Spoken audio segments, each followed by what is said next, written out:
जय हिंद दोस्तों। आज की क्लास में देखेंगे कोडिंग डिकोडिंग। यह पहली क्लास रहेगी कोडिंग डिकोडिंग की, जिसमें पहले देखेंगे कि अल्फाबेटिकल ABCD आपका 26 के 26 लेटर, आपको उनके प्लेस ध्यान में होना चाहिए ताकि आसानी होगी आपको क्वेश्चन सॉल्व करने में। चाहे आप देखेंगे अल्फाबेटिकल सीरीज के क्वेश्चन हो या कोडिंग डिकोडिंग के क्वेश्चन हो, यह सभी आप सॉल्व कर पाएंगे यदि आपको प्लेस वैल्यू ध्यान रहती है। तो प्लेस वैल्यू क्या होती है यह जानते हैं।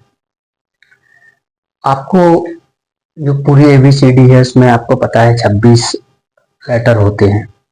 अब कौन सा लेटर किस स्थान पे आता है वह हमको ध्यान में रखना होगा। जैसा कि आप स्क्रीन पे देख पा रहे होंगे कि मैंने लिखा हुआ है कि A का स्थान फर्स्ट है, एक नंबर पे A आता है। देन सेकंड आपका B। ऐसे के ऐसे पूरे 26 लेटर मैंने ये लिखे हुए हैं, तो इनको काफी अच्छे से याद करना होता है ताकि हमारे क्वेश्चन आसानी से सॉल्व हो सके। With in a second question solve करते हैं। और सेकंड चीज इसमें क्या होनी चाहिए कि अपोजिट लेटर्स आपको याद होने चाहिए कि जैसे A का अपोजिट आपका Z होता है, एंड B का अपोजिट आपका Y होता है, C का अपोजिट आपका X होता है, D का अपोजिट आपका W होता है, E का अपोजिट V होता है, F का अपोजिट U होता है, G का अपोजिट T होता है, H का अपोजिट S होता है, I का अपोजिट R होता है, J का अपोजिट Q होता है, K का अपोजिट P होता है, L का अपोजिट O होता है और M का अपोजिट N होता है। तो इस प्रकार से आपको सारे जो 13 लेटर्स हैं उनके अपोजिट में 13 लेटर्स रहेंगे, आपको याद होनी चाहिए वह। तो पहली कंडीशन इसमें क्या रहेगी, कोडिंग डिकोडिंग के क्वेश्चन सॉल्व करने के लिए आपको सारे 26 लेटर के स्थान याद रहनी चाहिए। प्लेस वैल्यू बोलते हैं इस चीज को, आप बोलेंगे प्लेस वैल्यू, राइट, और इसको बोलेंगे आप अपोजिट लेटर। अब प्लेस वैल्यू में आप देखेंगे, जैसे मैंने आपको रैंडमली पूछा कि ई का स्थान क्या है, तब आप बताएंगे कि ई का स्थान 5 है। मैंने आपको पूछा कि जे का स्थान क्या है, तो आप बताएंगे जे का स्थान 10 है। ओके, मैंने आपको पूछा ओ का स्थान क्या है, आपने बताया 15 है। फिर मैंने पूछा आपसे टी का स्थान क्या है, तो आपने बताया 20 है, राइट। फिर मैंने पूछा y का स्थान क्या है, आपका 25। इस प्रकार से आपको याद रखना होता है। यदि आपको पूरे याद नहीं करते, जैसे कि मैंने पूछा आपको कि L का स्थान क्या है, तो आप अब A से तो काउंट करेंगे नहीं क्योंकि बेसिकली आदत होती है। आपको पूछा स्थान, जैसे इसके लिए एक ट्रिक है छोटी सी जिसको बोलते हैं E J O T Y, इजोटी। इजोटी में होता क्या है कि आपको इस स्थान के पास में कोई भी, जैसे कि इसका स्थान है 5, इसका 10, इसका 15, इसका 20 और इसका 25, 5, 10, 15, 20, 25। अब आप फर्स्ट लेटर से ए से काउंट नहीं करेंगे। इसमें मैंने पूछा आपका एफ का स्थान क्या है, तो आप ई के बाद क्या आता, एफ आता, तो आप विद इन अ सेकंड बता सकते हैं। मैंने पूछा एल पूछा मैंने, तो आप एल को ए से काउंट नहीं करेंगे कि ए बी सी डी ऐसे पूरा वहां तक जा रहे हैं एल पास, लेकिन आप कहां से काउंट करेंगे, तो जे से काउंट कर लेंगे। जे से काउंट करने में आपको सिर्फ जे के देन एल आ जाता है आपका, राइट। तो इस प्रकार से आपको पता चल जाता है कि एल का स्थान हमारा 12 है। अब मैंने पूछा आपको कि वी का स्थान क्या है, वी का स्थान आपका क्या है, तो आपने टी से काउंट किया कि टी तो आपका होता है 20 देन यू वी, तो आपका 22 22 आपका वी का स्थान हो जाएगा। इस प्रकार से आप प्लेस वैल्यू सभी अपने माइंड में सेट कर सकते हैं। ठीक है, काफी इंपोर्टेंट रहेगा किसी भी क्वेश्चन को सॉल्व करने के लिए कि आपको प्लेस वैल्यू ध्यान में होना चाहिए। और अपोजिट लेटर की बात करें तो अपोजिट लेटर के लिए भी आपको सभी के अपोजिट लेटर ध्यान होना चाहिए, ताकि कुछ केसेस ऐसे आते हैं कि डायरेक्ट क्वेश्चन आपका अपोजिट लेटर से ही पूछ लिया जाता है।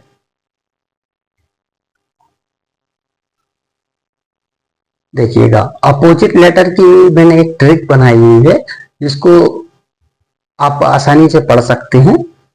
EZBY C6 DD E evening F4 GGT road H high school I Indian railway J jungle queen K Kanpur L love M man.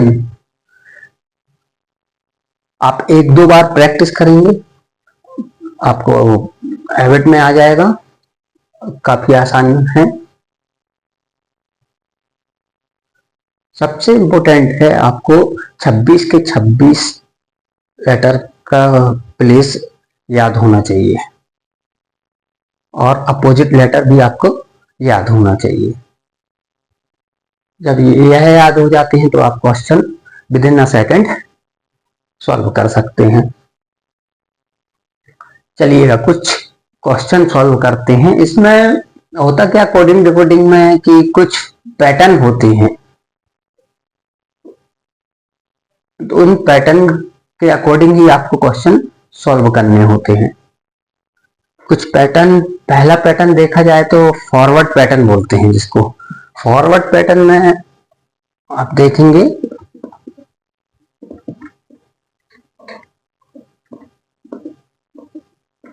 Forward, ठीक है, फॉरवर्ड पैटर्न में आप देखेंगे, मैं इसको रफ कर देता हूं एजोटी को, ये ट्रिक रहेगी आपकी, इसको नोट डाउन कर लीजिएगा।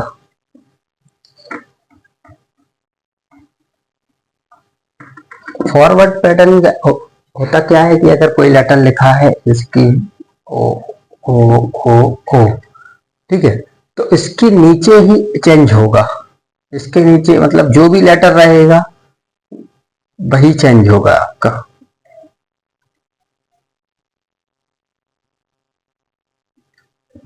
ठीक है, कुछ क्वेश्चन करेंगे आपको आसानी से समझ आएगा कि फॉरवर्ड पैटर्न होता क्या है। क्वेश्चन मैं बना देता हूं आपको कि क्वेश्चन है आपका, मैंने अगर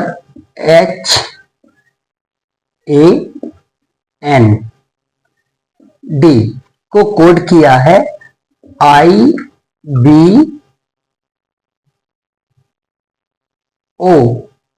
से, तब आप बताएंगे कि SILK हैंड को कोड मैंने किया है IBOE से, ई लिखा हुआ है ये,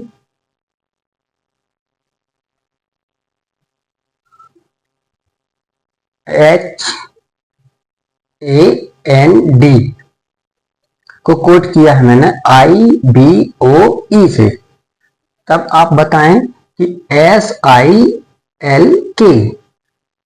के स्थान पे यहां पे क्या आएगा। तो इसमें फॉरवर्ड पैटर्न यूज किया है, समझिएगा कैसे फॉरवर्ड पैटर्न यूज किया है। सबसे पहले आपको कुछ नहीं करना है, क्वेश्चन देखते ही आपको ध्यान में आ जाना चाहिए कि H का प्लेस वैल्यू क्या है। H का प्लेस वैल्यू आपका रहता है 8, राइट। सबसे फर्स्ट कंडीशन, जैसे क्वेश्चन आप रीड करते हैं आपको दिख जाना चाहिए कि किसका प्लेस वैल्यू क्या है, किस स्थान पे कौन सा अक्षर आता है। आपको H दिखा, आपने फटाक से दिमाग में लगाया, या आप रफ शीट में सॉल्व करते हैं तो वहां पे लिखते हैं, तो उसके ऊपर लिख लीजिएगा कि आपका ये प्लेस वैल्यू 8 है, 8 फर्स्ट, ठीक है, ये 8 है, ये 1 है, ये कितना है 14, ठीक है, और ये डी कितना होता है आपका 4, ठीक है, आई कितना होता है 9, और बी कितना होता है 2, ओ कितना होता है 15, और ई कितना होता है आपका 5। इस प्रकार से आप प्लेस वैल्यू लिख लेते हैं तो आपको with in a second question समझ में आ जाता है कि किस प्रकार से सॉल्व हो रहा है। यह फॉरवर्ड पैटर्न में देखते हैं इस क्वेश्चन को, जो फॉरवर्ड पैटर्न समझ रहे हैं। अब आपने देखा कि सर एस का आता है प्लेस वैल्यू कितना आता है 19, और आई का 9, और एल का 12, और के का 11। तब इस यहां पे क्वेश्चन में क्या सॉल्व हो रहा है, फॉरवर्ड पैटर्न यूज किया गया है।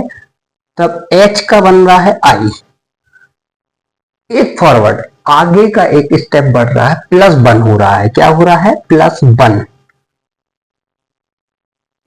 एक में एक जोड़ रहे हैं तो कितना आ रहा है 2 आ रहा है। यहाँ पे देखो 8 में एक जोड़ा 9 आ रहा है, ऐसे ही इसमें 14 में एक जोड़ा 15 आ रहा है, आपका 4 में एक जोड़ा 5 आ रहा है। इसी प्रकार से आप इस 19 में एक जोड़ देंगे तो क्या आ जाएगा, यहाँ पे 19 में एक जोड़ेंगे तो आपका क्या हो जाएगा 20, और 20 का स्थान क्या होता है टी।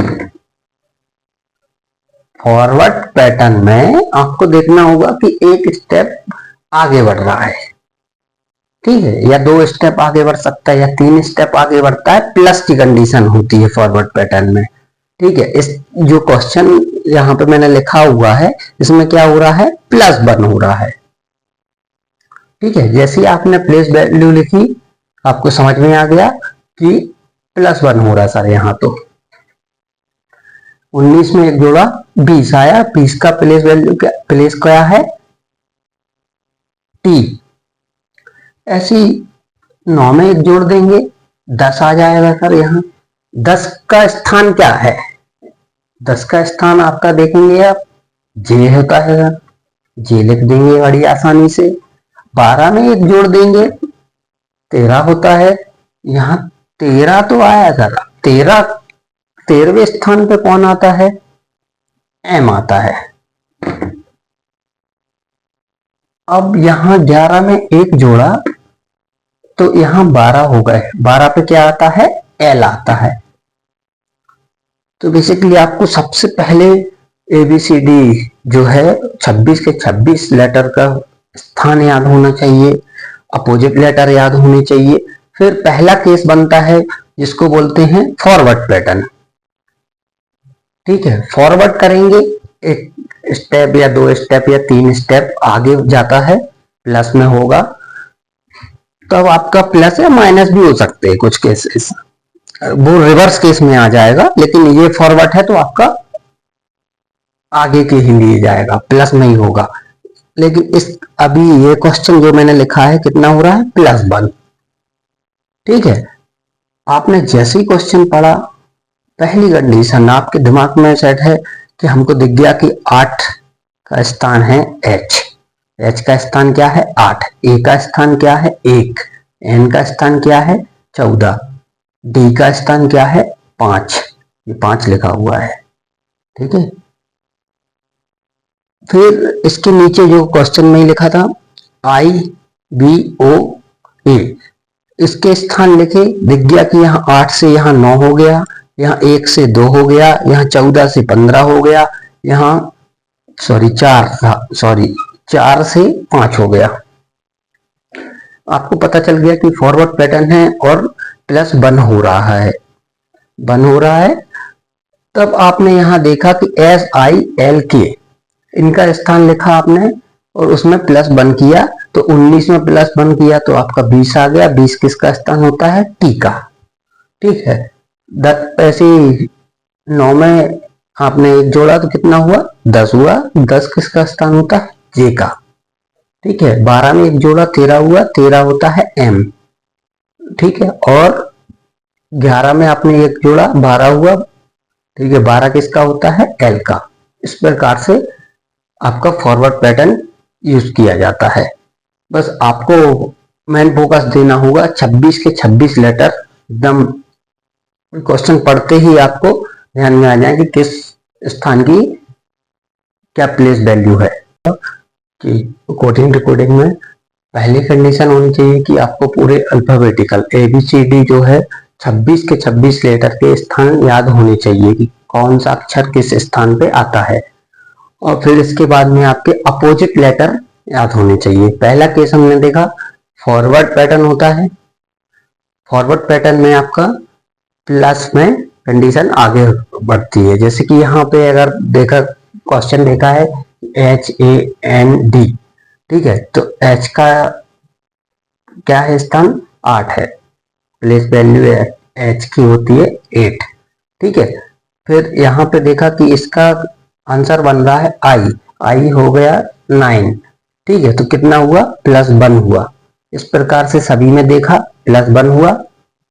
यहाँ पे सॉल्व करने के लिए था SILK, इसके नीचे क्या आएगा, ठीक है। तब देखा कि इस केस में आपका +1 लगा है।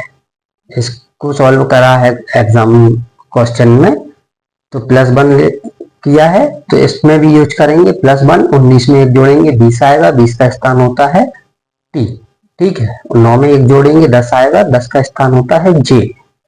इसी प्रकार से 12 में 1 जोड़ेंगे 13, 13 का स्थान होता है M। K का स्थान है 11, 11 में 1 जोड़ेंगे 12, 12 का स्थान है L। इसको बोलते हैं फॉरवर्ड पैटर्न, ठीक है। आपका प्लस में आगे बढ़ेगा, ठीक है, आपको सॉल्व करना होगा। बहुत क्वेश्चन देखे जाते हैं कोडिंग डिकोडिंग के, काफी आसान टॉपिक है और ज्यादा से ज्यादा क्वेश्चन इसी टॉपिक से आपको देखने मिलते हैं। बस इसमें क्या होता है कि केसेस 3-4 हैं जो अलग अलग प्रकार के हैं। अभी ये फर्स्ट केस पढ़ा हमने फॉरवर्ड पैटर्न, ठीक है, जिसमें जो भी है स्थान ऐसे उसके नीचे लिखा रहेगा +1 +2 +3, इस प्रकार से और भी क्वेश्चन अपन सॉल्व करते हैं। लेकिन पहली कंडीशन क्या होनी चाहिए कि आपको सारे के सारे अल्फाबेटिकल याद रखना चाहिए प्लेस वैल्यू, और फॉरवर्ड फॉर्म में भी आपको याद होनी चाहिए। आइए और क्वेश्चन करते हैं।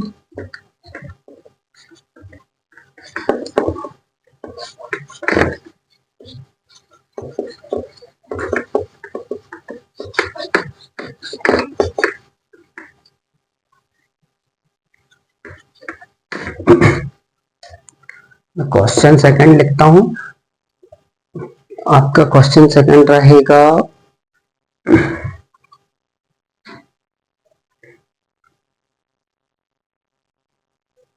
CEG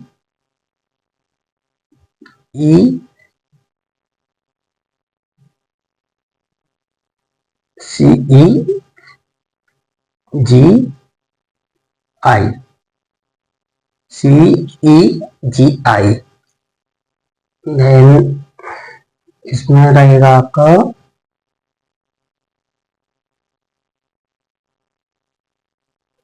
DFHJ।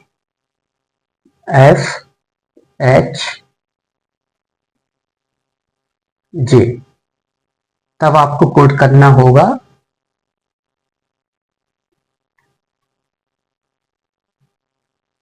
RTVX।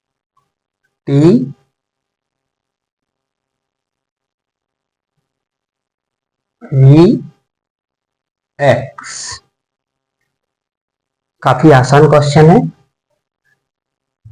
क्वेश्चन जैसे ही रीड किया आपको दिख जाना चाहिए कि किस लेटर का क्या प्लेस है। तो जैसे कि फर्स्ट लेटर मैंने रीड किया, देखा कि आपका जैसे ही मैंने C को देखा ध्यान में आया 3, इसका प्लेस वैल्यू क्या है 3, ठीक है। E का देखा 5, G का देखा 7, I का 9। फिर यहाँ पे इसका प्लेस वैल्यू लिखेंगे 4, D का 4, F का 6, H का 8 और E का 10। इनके प्लेस वैल्यू लिखते ही आपको पैटर्न समझ में आ जाता है कि कौन सा पैटर्न यूज हुआ है, ठीक है, आपने देखा 3 से 4 बन रहा है, 5 से 6 बन रहा है, 7 से 8 बन रहा है, 9 से 10 बन रहा है। ठीक है, आपको देखते ही समझ में आ गया इतना लिखते ही कि +1 हो रहा है, क्या है, फॉरवर्ड पैटर्न। तब इसमें भी क्या होगा आपका, मैं यहां पे सॉल्व कर देता हूं इसको। ठीक है, आपका क्या था, RTVX।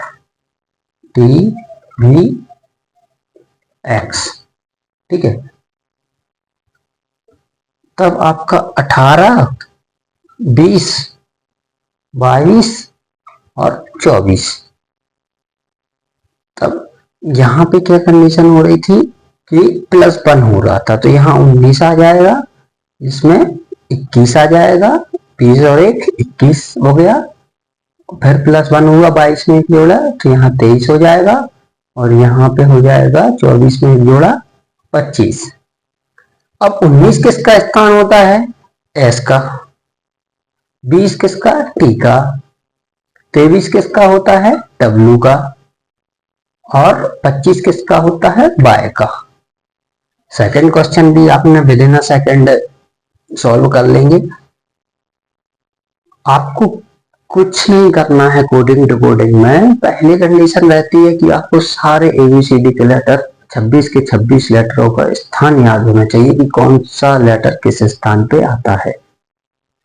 देन आप जैसे क्वेश्चन रीड करते हैं आपके माइंड में सबसे पहले उनकी प्लेस, स्थान पता होने चाहिए। क्वेश्चन रीड करते ही समय आपको समझ में आ जाता है कि कौन सा अक्षर किस स्थान पे आता है, काफी आसानी से फिर आप उसको सॉल्व कर लेते हैं, क्योंकि यहाँ पे आपने स्थान जैसे ही लिखे आपको पता चल गया कि इसमें +1 हो रहा है, देन आपने question with in a second solve कर दिया। आई होप आपको चीजें समझ में आएंगी, और भी पैटर्न देखेंगे। आज की क्लास में आपने सीखा है कि कोडिंग डिकोडिंग में सबसे पहली कंडीशन अल्फाबेटिकल याद होने चाहिए, सारे ABCD सारी याद होनी चाहिए, 26 की 26, और किस अक्षर का कौन सा स्थान है। देन सेकंड आपने देखा अपोजिट लेटर, A से M तक आपके जो 13 लेटर हैं, अब उनके अपोजिट में 13 लेटर। ठीक है भाई, समझा, पहला पैटर्न समझा आपने, फॉरवर्ड पैटर्न, काफी आसानी से आप इसको सॉल्व कर पाएंगे। आप सभी ABCD के लेटर्स का स्थान याद रखिएगा, और भी पैटर्न की बात करते हैं। Thank you.